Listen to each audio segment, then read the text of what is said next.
Hit parables starting like in 30 seconds.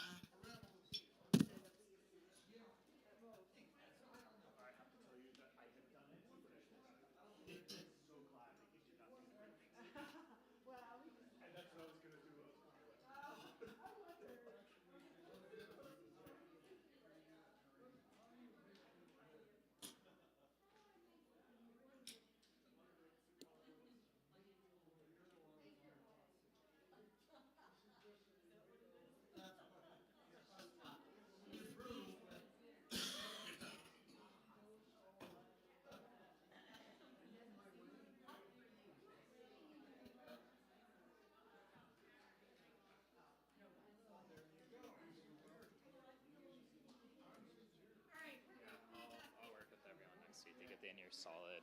It's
I can set that up next to you, and then just put it back for parable. I mean, for the connect cards during communion. We'll just put it back after you're done, so they'll have that place to put the connect cards in. What do you think?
Thank you for your patience, everyone.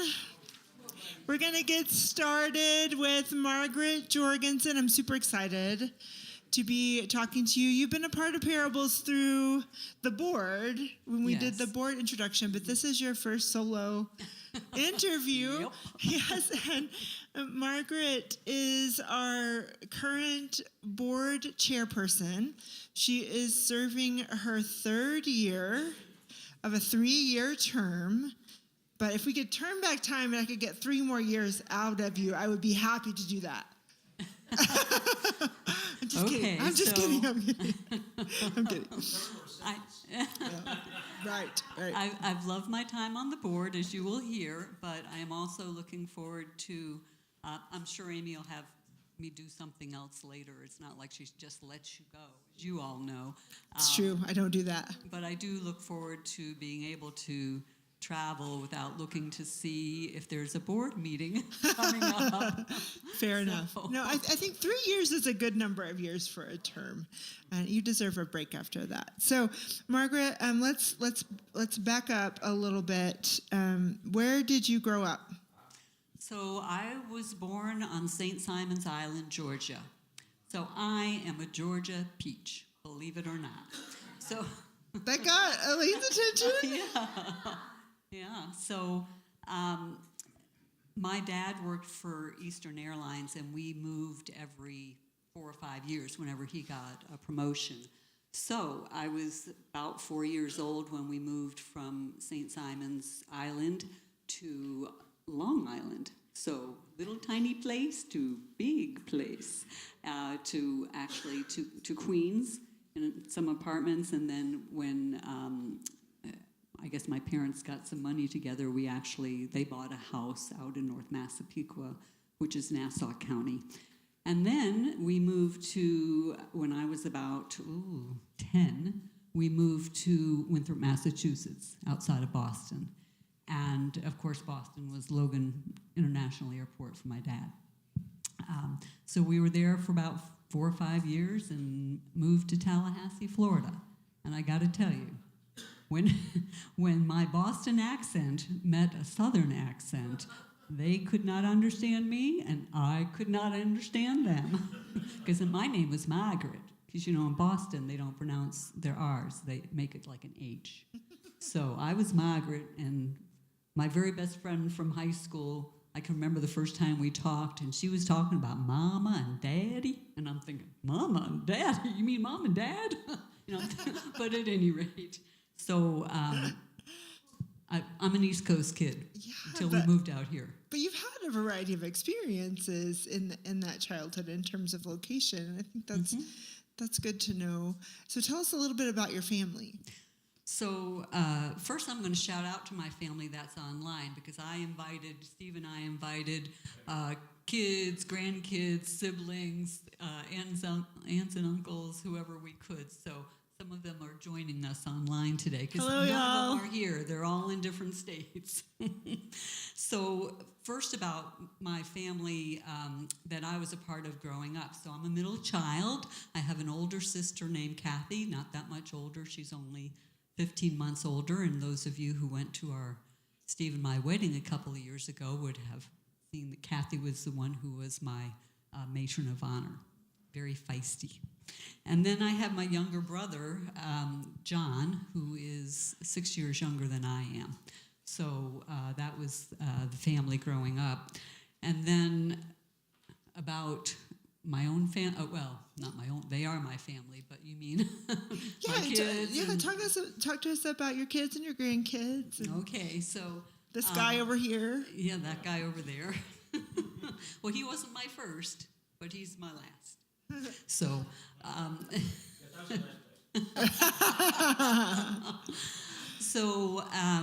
after I was in Tallahassee, I went to high school and college, Florida State, go Seminoles.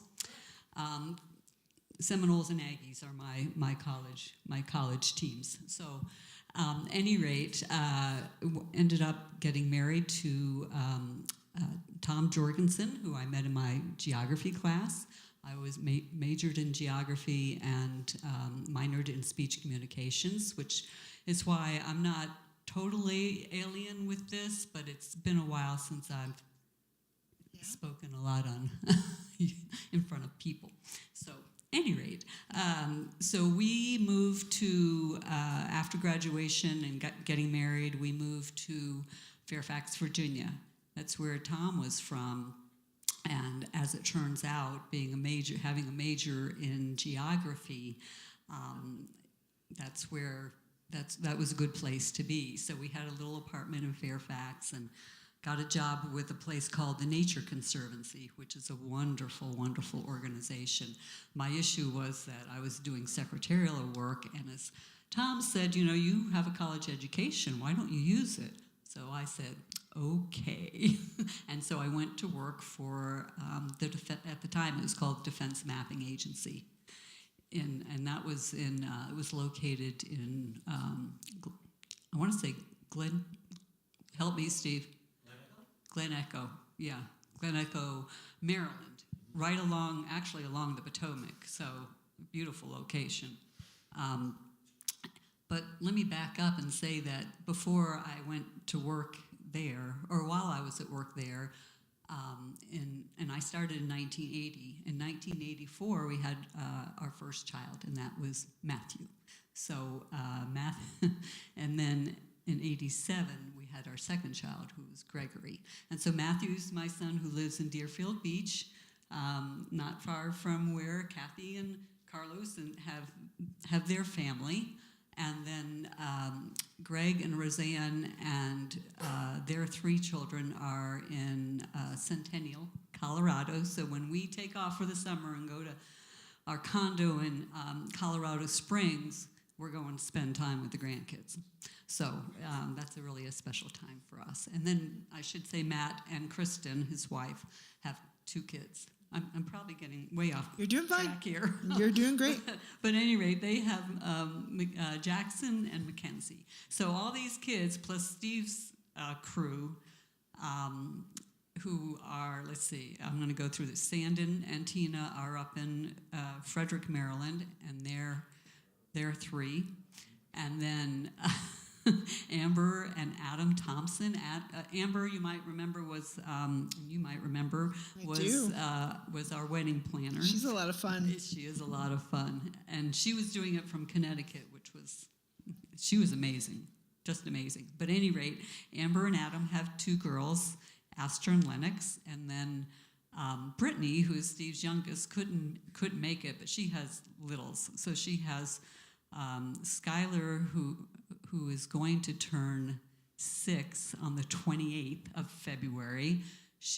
Is that right? No, she's 4th of July baby. Sorry, I'm getting her mixed up with her sister. So she turns 6 in 4th of July. Remy she's the one that's going to turn 4 on the 28th, and then Tegan is 2 and going to be 3. I mean, yeah. Oh, yeah. Close together. So I can understand why she was not available at that time. Yeah. So you have a wonderful blended family, and I'd like to talk more about them, but I know you have some other things that we need to talk about. So let's jump to your faith background, and particularly any experience that you found particularly formative. Well, my mother was the one, as we were moving around, my mother was the one who was responsible for finding a church. Okay, so that's what she took on for herself. And so wherever we went, she would pick a Protestant denomination church. Not necessarily, any particular one, but so I don't remember in St. Simon's what we did, but I do remember when we lived in New York, we went to a Presbyterian church. The only thing I remember is being up, I guess there was seating in the choir loft or whatever you call it. It was a big church. Well, I was little. And so I remember being up there. But in the balcony. Yeah. And then when we went to Winthrop, Mass., we were at a Methodist church, and it was this really cute little, very, as you can imagine in Boston, very colonial, white church with the steeple and all of that. And I don't really remember a whole lot about that either, other than, since I was in the Girl Scouts, my mom was a leader, we did this thing called Girl Scout Sunday. And at Girl Scout Sunday, we went to the Catholic Church, and in Winthrop, Mass, as in Boston, there are a lot of Catholic people. All my friends, or most of my friends, were either Italian or Irish or blended Catholic. And those people, at that time, so this is back in the 60s, yeah, it's in the 60s, Catholics were, they believe that, or they don't believe in, what's the word I'm trying to say? Contraception. Thank you, Yes. Steve. Oh, okay, yeah. So- they don't believe in contraception, so they Right. had large families. Exactly. Yeah. So my yeah. friends, the smallest family was 6. And like the largest I knew, they had 11 and 12 kids. Yeah. And here was our family, 3. Yeah. So Catholic was the largest. Then we went to the Catholic Church, which was, I had spent a lot of time in the Catholic church anyway with friends, and they'd have to go to confession on Fridays and that kind of thing, which was kind of fun to listen to what they were saying. But anyway, because I stood outside the box and listened. At any rate, I love it. we went to the Jewish synagogue that was on Saturday, which was interesting. So after the Catholics, the most folks that I knew in Winthrop, Mass were Jewish. And then there were us Protestants. Okay. So, yeah. Okay. So, and then after Winthrop was Tallahassee, and I went to again, my mother chose, and she chose the Episcopal Church. And I spent, high school and college there, growing up there, really. And that was a great experience. So again, a variety of experiences because you were moving. I think that's really impressive, and it gives you the opportunity to interact with different kinds of people and know that that's the way of the world, right? Yeah, absolutely. So Absolutely. I know you have an interesting professional history as well. Would you like to talk about that, or do you want to jump to how you came to Las Cruces and Morning Star, just for the sake of time? Because I see you have notes, and so I know there's some things you want to say.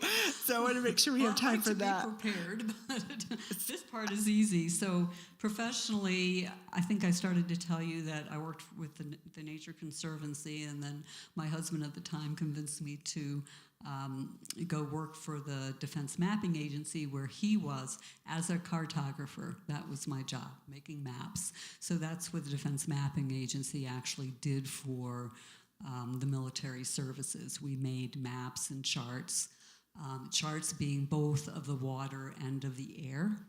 And so, but my background was more in the terrain, the actual mapping. So I did that for a number of years, and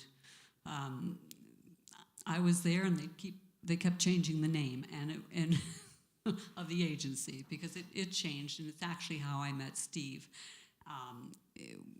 There was a movement, you might want to help me with this, Steve, but there was a movement in Congress that they combine the imagery assets of the United States, both for mapping and for reconnaissance purposes. And so they made it back in 1995, 96. Okay, 1 October, because we went from October to, what was our fiscal year? Yeah, the fiscal year.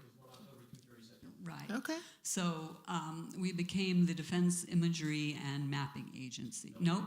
What? Okay, well, you tell the story. The National Imagery and Oh, that's right, NEMA. The National Imagery and Mapping Agency. and Mapping Agency. one foot in the Department of Defense and 1 foot in the National Intelligence. That's where Okay. we got our money, Department of Defense and National Intelligence. And intelligence is where you got your money, or No, both. Both. Okay. So Defense Mapping Agency, we got all our money from Department of Defense, but when we joined with his people in the imagery, it became both Department of Defense and the Department of Intelligence. National Intelligence, DNI. And this is why Stuart called Steve Secret Agent Man. That's right. That's really neat. Yeah. That's really interesting. Well, what got even more interesting was 9/11. So around the time, actually, we were lucky. Before 9/11, our National Imagery and Mapping Agency was making this what the director at the time was called a sharp right turn. How did he say it? The hard right turn. So he was a 2-star Army guy, 3-star Army guy. I can't remember. 3-star Army guy, and so he was doing this hard. Well, the hard right turn was merging the imagery intelligence with the mapping, because what we did with that imagery was very different. But the whole idea that Congress had was that you could get more out of it if you put those people together. It was synergistic, I guess, was the idea. So I happened to be, and they chose the Office of Americas to do that, or the Western Hemisphere, because whoever the leadership of the agency thought that that was the least area that if something bad happened, that Commit the American troops. yeah, That was really the bottom line. that what now? We would. We would be committing American. The last place we would be committing American troops, and guess what happened? So if we made mistakes, It would be okay. Wow. But but the good news was we were already organizing as a unit, both the mapping people and the intel people. And then 9/11 happened, and it was like, okay, so where you thought there wasn't going to be any, forces that were going to need to go against it, all of a sudden we did, because we were attacked, obviously. Yeah. So, yeah. Interesting. It got real interesting in a hurry. Yeah. Yeah. And that is also where you met each other. You two met Right. in that work. Right. So Steve actually was my boss for a while, and we were both married at the time to other people. We were married to other people at the time, so it was kind of messy in that regard. But then I got an aha moment recently through a Bible study that I'm doing with one of my college roommates, and it talked about, well, God is messy. And so, I mean, he works through our mess, and it was like, oh, I don't have to feel so guilty about the way this whole Steve and my relationship developed, because it was a mess, but it worked out. Yes, it did. So there you go. Thank you for sharing that. Mm-hmm. And we're glad that it worked out, because you're here.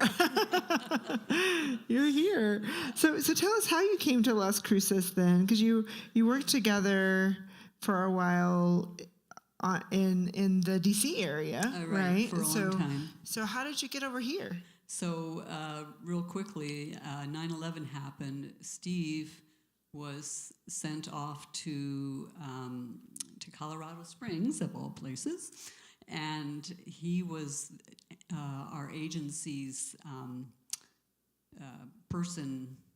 mission support person, I guess, or headed NGA. Well, now we changed names, NGA. So National Geospatial Intelligence Agency, and the person who changed that name is a man by the name of Jim Clapper. And Jim Clapper, you may or may not know that name, but he was President Obama's Director of National Intelligence. So you would see him on TV from time to time. Yeah. So at any rate, but he was the one who, before he got that job, a couple of jobs before, he was the director of our agency. And so at any rate, Steve went out to be the team lead or overseer or head of what we called the support team, NGA support team, and out in Colorado. And I was still in Washington, actually doing international program work. Springs is that's where the Department of Defense stood up the Northern Command. It was the first command in U.S. history to have Homeland Defense as its primary mission since George Washington's Continental Army. Homeland Defense in Colorado Springs. Yeah. Okay. Yeah. Homeland It's Defense still in there, Colorado Northcom. Springs. Yeah, There you Northern go. Command. So when he's off doing that, and I'm doing work, and then he ended up coming back to the Washington area, working with counterintelligence. Counterterrorism, not counterintelligence, counterterrorism. So at any rate, he a few assignments later, Steve was asked by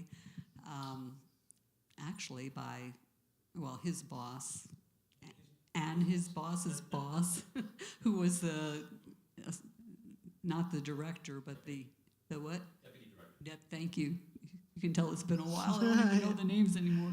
The deputy director to take a position in Las Cruces out on NASA Road, being a mission support, leading the team that be a mission support a partner to the National Reconnaissance Agency that's out there. So, and Steve said, yes, I'd love to do that job. I only have one condition, and the condition was me getting to go. And so You were the condition. yeah, it was a condition. And so we're not married, right? We're not married. So it's a big step Yeah. and so his boss talked to my boss, well, my boss's boss's boss, who was the director of our international programs, and she was great and said, well, of course Margaret can go out there and do her job. There's no problem with that. So out we came. Well, that is great news for us eventually. So when you got to Las Cruces, how'd you find Morningstar?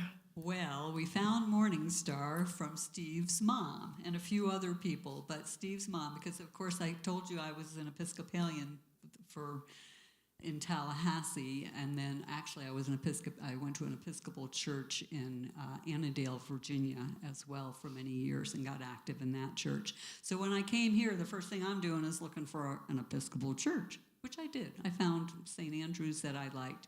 Then we found out that Steve's mom was going to come live with us. That was a decision, a family decision. So Steve and his siblings and his mother, Carla, were all out here in May of 2009. We moved in October of 2008, but in May of 2009, we had a family decision to make.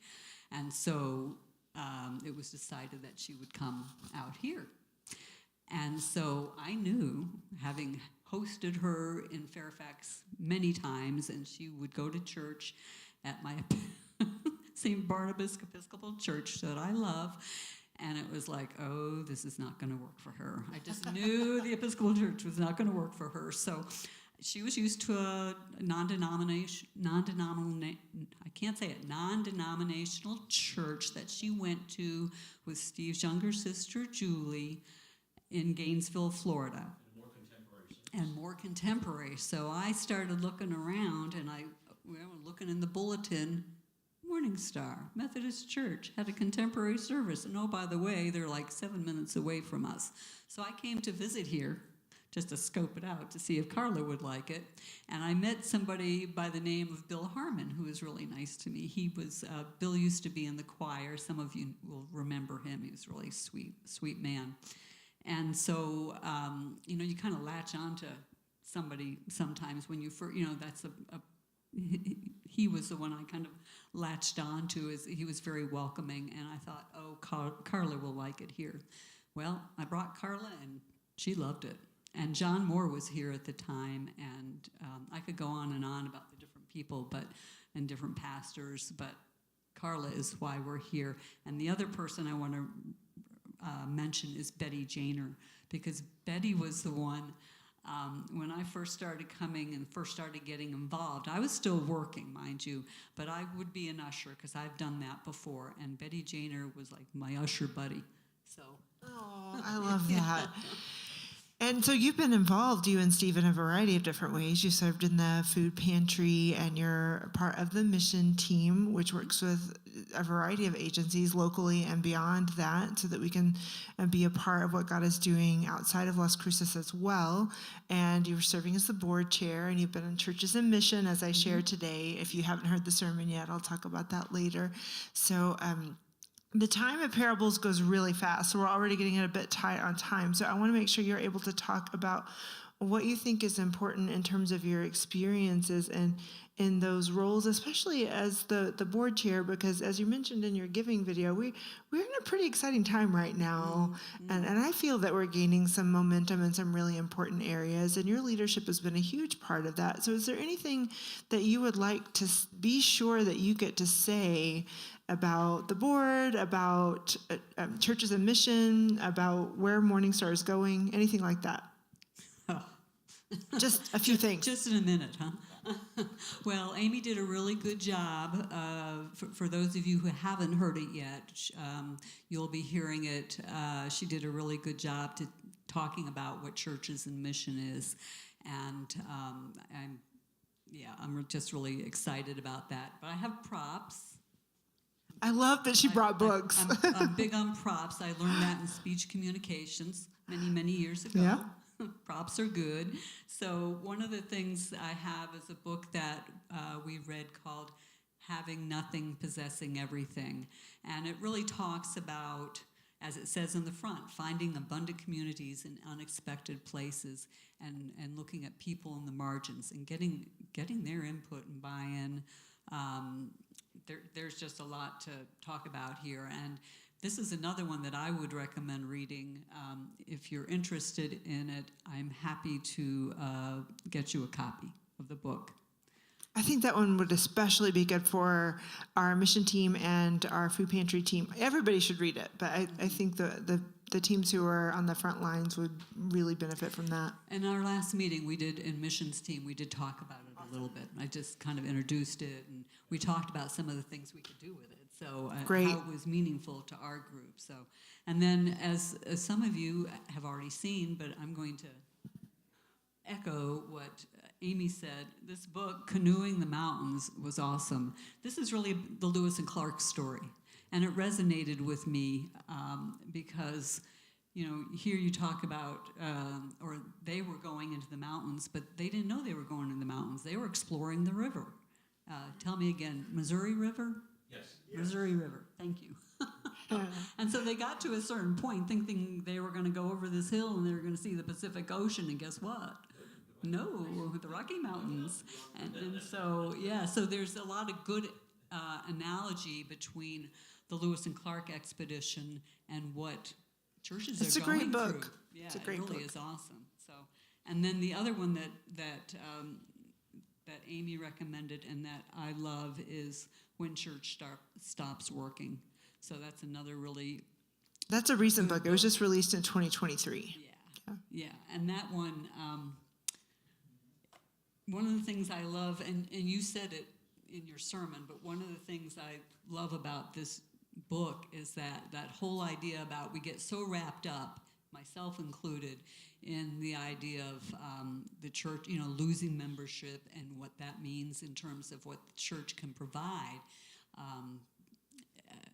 that we get bogged down in that aspect of the decline of church, and we don't stop to think about, well, what we really should be focusing on is the encounters with God, and that's the exciting part.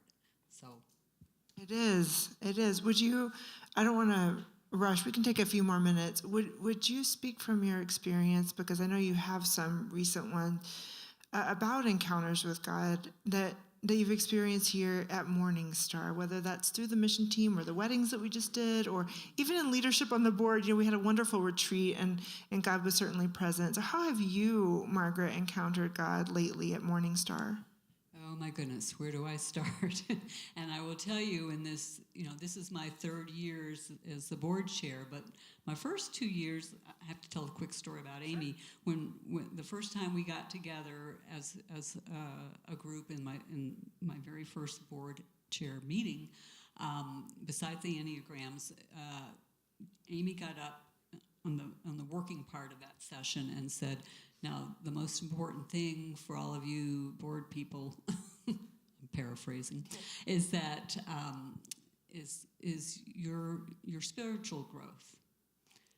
And I remember thinking to myself, she and I talked about this whole, what we were going to be talking about in our first meeting. We talked about it at length, and I don't remember that part, but that's really kind of cool. And so I said, well, that's kind of nice. And then I kind of laid that thought aside and went forward with the meeting. And in my third year, it's taken me a while. I'm a little slow, but my third year, it's like, boom. I mean, it's just my spiritual growth has been phenomenal. And so here, an example of that, just one example, I would give you the weddings. So we met. So we had 15 weddings, 2 of which were renewals. So one of the renewals was a couple named Lonnie and Dennis. And Lonnie and Dennis were, this was a spontaneous thing. Lonnie really wanted to do it. Dennis was so-so, but he was okay. But Lonnie said to me, she said, he's ADHD. We can only do a service that'll last 2 or 3 minutes. Can you do that? So I run to Amy and I say, Amy, Dennis is ADHD, but can we do it in 2 to 3 minutes? She goes, of course we can. So I went back to him, of course we can. So off we go and taking pictures, and they have this beautiful, beautiful service, and Lonnie just breaks into, she's just sobbing during some of this. It was just very meaningful to her. Well, the rest of that story was that, as it turned out, Dennis and Lonnie live they're neighbors. Yeah, they live up the road, and we had some great conversation with them and Laura Talley and some others in the Little Toad Creek. But we were out hiking with Lonnie and Dennis yesterday, showing them in the back of our house, or in the back of the development. It's all BLM land. You can go to the old Las Cruces Trail and see take that path and see where Sheriff Pat Garrett was shot. So any rate, so that's a connection. It is. That's just one. Yeah, and I think you've been so open to that, to understanding that even the board work is spiritual, and God is working to bring us together. And I've been so grateful for your leadership in that. Any final words that you would want to share before I ask for maybe 2 or 3 questions? Nope, I'm good. Any comments or questions? Mike? So you just gave us an example of encountering God. Could you say a sentence or 2 about encountering God through the churches and mission piece of what took place in the board?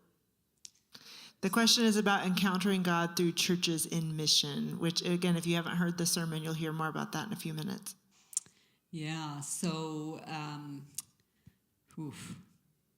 have to think about that one. That's yes, there's been a lot of encountering God in churches and mission, and more to come. Some of the takeaways, I'm trying to think of the best way to put this. You spoke about this to me, Margaret, when we were talking about the meeting that we had with all of the churches, the most recent one. Oh, yeah. Does that spark something? Yes. So that's just one example. So with the churches in mission, as Amy described, or will describe to you if you haven't heard it yet, Mike, is that we were one church of many across the country, really, and it wasn't just Methodist churches. There were all different kinds of churches. And we had an opportunity at the very beginning and then towards the end of our year-long session to meet as a big virtual group. And at the end, it was just very interesting to listen to the other churches and what they had to say about just their own experiences, too. So we got a chance to listen, amongst ourselves we talk, but this is a lot bigger. So you could see God working in all of that, and not just what's happening here in Morningstar, which I'm super excited about, but what is going on throughout the whole community. And we're all in different places, just like our own personal spiritual growth. Yeah. We're all in different places, but does that answer your question? It's kind of like a broad view. Yeah, it was like a broad view. Anything else? Yeah, Eileen. Where in Queens did you live? Okay, so we were in the bad part of town. Let's see. Because my mother always said, later, I didn't know this growing up, but she always said, Well, you could either keep your eyes on your children or your laundry, but not both.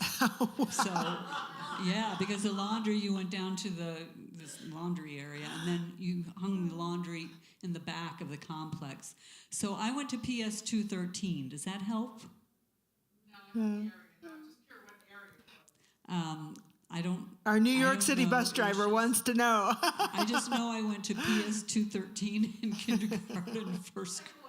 Okay. Well, Margaret, I feel like we could have another conversation, and maybe we should. But I can see that the people who attend the 11:15 service are giving us our space. They're congregating there in the gathering space. So we probably need to wrap it up for now. But thank you so much Oh, for thanks your for time. having Can you me. thank Margaret? Thanks. We'll do it again. Well,